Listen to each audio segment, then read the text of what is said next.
को भी सादर बनता है। दुर्गादास जी के बारे में बहुत कम बात हुई और सड़क और तहसील बनाने के बारे में ज्यादा बात हुई। शायद ये कार्यक्रम सड़क और तहसील बनाने के लिए तो नहीं है।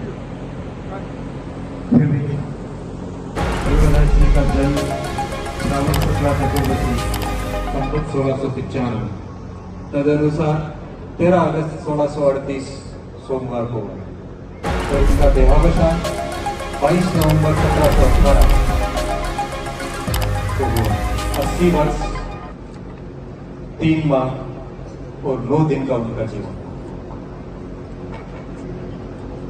उनके जीवन के इस 80 वर्ष के लेखन जो कि यदि हम संक्षेप में देखें तो कुछ घटनाएं उनके जीवन की।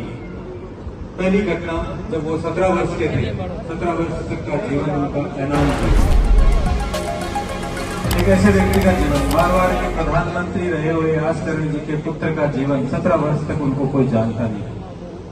जब वो 17 वर्ष के हुए तब तक किसी को पता नहीं था कि आसकरण जी के दुर्गादास जी नाम का पुत्र भी है और आसकरण जी खुद भी इस तरह का परिचय नहीं देते थे। लेकिन 17 वर्ष के काल में वह घटित घटना जिसमें उनके गांव लुणावा में खेतों को उजाड़ रहे, दादागिरी पूर्वक खेतों को उजाड़ रहे उस चरवाहे का सिर कलम करना और वह दुर्गादास जी का पहला प्रकटीकरण है। दुर्गादास जी जसवंत सिंह जी के सामने लाए जाते हैं और जिस घटना के बदले उनको सजा दी जानी चाहिए उनको पुरस्कार मिलता है और वो जसवंत सिंह जी के सेवक के रूप में उनके यहाँ नियुक्त होते हैं। उसके बाद 3 वर्ष बाद 16 अप्रैल 1658 को धर्मत्त का युद्ध होता है, जिस युद्ध में दुर्गादास जी का प्रकटीकरण होता है। संसार के सामने प्रकट होते हैं कि दुर्गादास जी आखिर चीज क्या है। वो युद्ध दिल्ली की सेना, शाहजहां की सेना और औरंगजेब की सेना के बीच में होता है। और जसवंत सिंह जी औरंगजेब की तरफ, शाहजहां की तरफ से सेनापति नियुक्त होकर आते हैं। उज्जैन के पास धर्मत्त के मैदान में वह युद्ध होता है और उस युद्ध में जो मुसलमान सेना होती है, बादशाह की सेना, वो भी औरंगजेब की तरफ मिल जाती है और जोधपुर की सेना चारों तरफ से घिर जाती है। उस स्थिति में जसवंत सिंह जी को जबरदस्ती युद्ध से हटा दिया जाता है, लेकिन दुर्गादास जी उस युद्ध में इस तरह से लड़ते हैं, उनके 4 घोड़े मर जाते हैं। पहला घोड़ा मरता है, दूसरा घोड़ा लेके दुर्गादास जी आते हैं, दूसरा घोड़ा मरता है, तीसरा घोड़ा लेके आते हैं, तीसरा घोड़ा मरता है, चौथा घोड़ा लेके आते हैं। और जब 5वें घोड़े पे वो सवार होकर लड़ रहे होते हैं उस समय घायल हो जाते हैं और जसवंत सिंह जी के आदेश से जबरदस्ती उनको युद्ध से हटाया जाता है। उस समय दुर्गादास जी की उम्र थी 20 वर्ष। उससे अगले 20 वर्ष वो जसवंत सिंह जी के सेवक के रूप में, जसवंत सिंह जी के रक्षक के रूप में, उनके निजी अंगरक्षक के रूप में या फिर जसवंत सिंह जी के प्रतिनिधि के रूप में मुगल दरबार में अपनी सेवाएं देते हैं। और वह 20 वर्ष का काल 28 नवंबर 1678 को पूरा होता है, जब जमरूद के थाने में जसवंत सिंह जी का देहावसान होता है। और उस समय दुर्गादास जी का एक अलग रूप प्रकट होता है।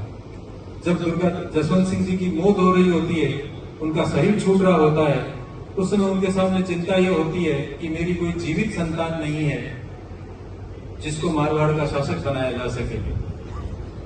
और ये जो चिंता है उनकी, उस चिंता को दुर्गादास जी दूर करते हैं और वहां उस समय उनको वचन देते हैं कि मैं आपकी संतान को मारवाड़ का शासक बनाऊंगा, उस संतान को जो संतान जन्मी नहीं थी। उनकी दोनों रानियां गर्भवती थी, संतान पैदा नहीं हुई थी, लेकिन फिर भी दुर्गादास जी वचन देते हैं और ऐसे महापुरुषों के वचन का भगवान भी लाज रखते हैं। और अजित सिंह जी और दंथम्बन का जन्म होता है। दंथम्बन बीच रास्ते में खत्म हो जाते हैं और अजीत सिंह जी को जैसे तैसे निकाल कर वो आगे मारवाड़ का शासक बनाते हैं। उसके बाद दिल्ली की राड़, जिसके बारे में अभी उन्होंने बात करी, 16 जुलाई 1689 को औरंगजेब रूपनगढ़ की हवेली को घेर लेता है, जिसमें जोधपुर का शाही परिवार रुका हुआ होता है, साथ में दुर्गादास जी जैसे कुछ सैनिक होते हैं। और उस युद्ध में वहां औरंगजेब की आवश्यकता थी उनको महाभारत के युद्ध में सम्मिलित होने की। कहीं खुद के लिए थी क्या वो लड़ाई? क्या आवश्यकता थी उनको मणिपुर में जाकर 16,000 कुमारियों को स्वतंत्र कराने की? क्या आवश्यकता थी उनको जरासंध को मारकर उन 100 राजाओं को मुक्त कराने की? क्यों ऐसे संघर्ष को उन्होंने आमंत्रित कर किया? कहां द्वारिका और कहां मणिपुर? पूरा भारत पाट करके वहां गए। कारण क्या था? उनका वह दायित्व बोध। क्या आवश्यकता थी, जैसा अभी प्रारंभ में बात की जा रही थी बप्पा रावल के बारे में, कि क्या आवश्यकता थी बप्पा रावल को मेवाड़ से जाकर ठेठ सिंध और सिंध से पार जाकर अफगानिस्तान तक मारने की, जो संस्कृति का विनाश करने के लिए आए थे? उनका दायित्व बोध। क्या आवश्यकता थी मिहिर भोज को, कि उनका नाम ही, उसका मिहिर भोज का अर्थ ही ये होता है कि जो जुल्मियों का संहार करता है, और अफगानिस्तान की गुफाओं में से निकाल निकाल कर उन्होंने विधर्मियों का संहार किया। कारण क्या था? दायित्व बोध। क्या कारण था? हर्षवर्धन हर वर्ष अपनी संपत्ति का दान कर देते थे और केवल अपने वस्त्र रखा करते थे जो शरीर पे पहने हुए हैं। कारण क्या था? उनका दायित्व बोध। क्या आवश्यकता थी कि सांगा के 80 गांव होने के बावजूद भी वह समस्त क्षत्रियों को एक सूत्र में लाकर और उस विधर्मी से संघर्ष करने के लिए प्रवृत्त हो रहे थे? उनका दायित्व बोध। क्या आवश्यकता थी महाराणा प्रताप को महलों को छोड़कर जंगल की खाक छानने की? उनके सामने तो अकबर ने प्रस्ताव रखा था कि तुम चाहो तो आधे हिंदुस्तान का शासक बना सकता हूं, केवल आवश्यकता इतनी सी तो है कि मेरी अधीनता स्वीकार कर लो। उनका दायित्व बोध। क्या आवश्यकता थी चंद्रसेन को? मारवाड़ के शासक बने हुए थे, भले चंगे शासक। क्या कहा था अकबर ने? मात्र इतना सा कहा था कि तुम्हारे घोड़े की पीठ पर शाही मोहर लगवा लो, बाकी मारवाड़ के शासक तुम। इसके बावजूद भी उन्होंने स्वीकार नहीं किया और 29 वर्ष तक लगातार संघर्ष करते रहे। उनका दायित्व बोध। और वही दायित्व बोध दुर्गादास जी का है, जो हम लोगों को दुर्गादास जी की जयंती मनाने के लिए प्रेरित करता है। विचार करें, उस लुणावा गांव में क्या दुर्गादास जी को किसी ने यह जिम्मेदारी सौंपी थी कि तुम्हारी ये जिम्मेदारी है कि यहां पर कोई भी दादागिरी पूर्वक किसी का खेत नहीं उजाड़े? उनको तो कोई जानता तक नहीं था। वो तो अनाम जीवन जी रहे थे। लेकिन उसके बावजूद भी उन्होंने बादशाह, राजा, मारवाड़ के शासक के प्रतिनिधि को मार दिया। कारण क्या था?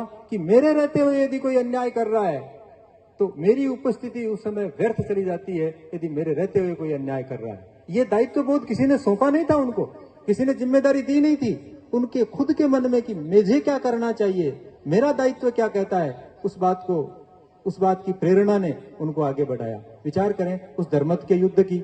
एक घोड़ा मर गया, हट सकते थे। वो ये भी तो कह सकते थे कि जसवंत सिंह जी राजा खुद मैदान से हट गए थे, मेरे को लड़ने की कहां आवश्यकता है। लेकिन उसके बावजूद भी वो बने रहे मैदान में। 4 घोड़े बदलने के बावजूद भी बने रहे।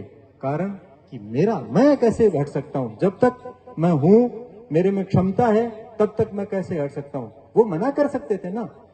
वो ये भी मना कर सकते थे कि अकबर तेरे को बने बादशाह बना दिया, अब तू जाने, तेरा औरंगजेब जाने, मुझे क्या लेना देना। लेकिन दुश्मन की संतान को भी सुरक्षित लेके गए। विचार करो कि उस काल में जब औरंगजेब जैसे शासक का काल हो, और उस काल में गर्व का और मूछ मरोड़ का विषय नहीं होता है, लेकिन गर्व और मूछ मरोड़ का विषय बनाकर और लोगों में व्यर्थ की महत्वाकांक्षा जागृत करके देश में एक नए तरह का ट्रेंड प्रारंभ हुआ है, जिस ट्रेंड के तहत हमारे इतिहास पुरुषों की पहचान को बदलने का प्रयास किया जा रहा है। उनकी जातिगत पहचान को बदलकर अनावश्यक रूप से उनको विवादित बनाने का प्रयास किया जा रहा है।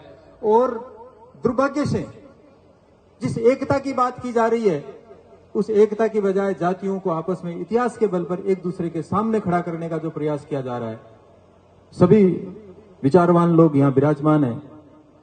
निवेदन रहेगा कि उचित मंच पर इस विषय को भी उठाया जाए, और जो लोग ऐसा कर रहे हैं उनके सामने भी इसकी भयानकता और इसके दुर्भाग्यपूर्ण परिणामों के बारे में चर्चा की जाए। आप सभी लोग बहुत लंबे समय से विराजमान हैं और बहुत सारे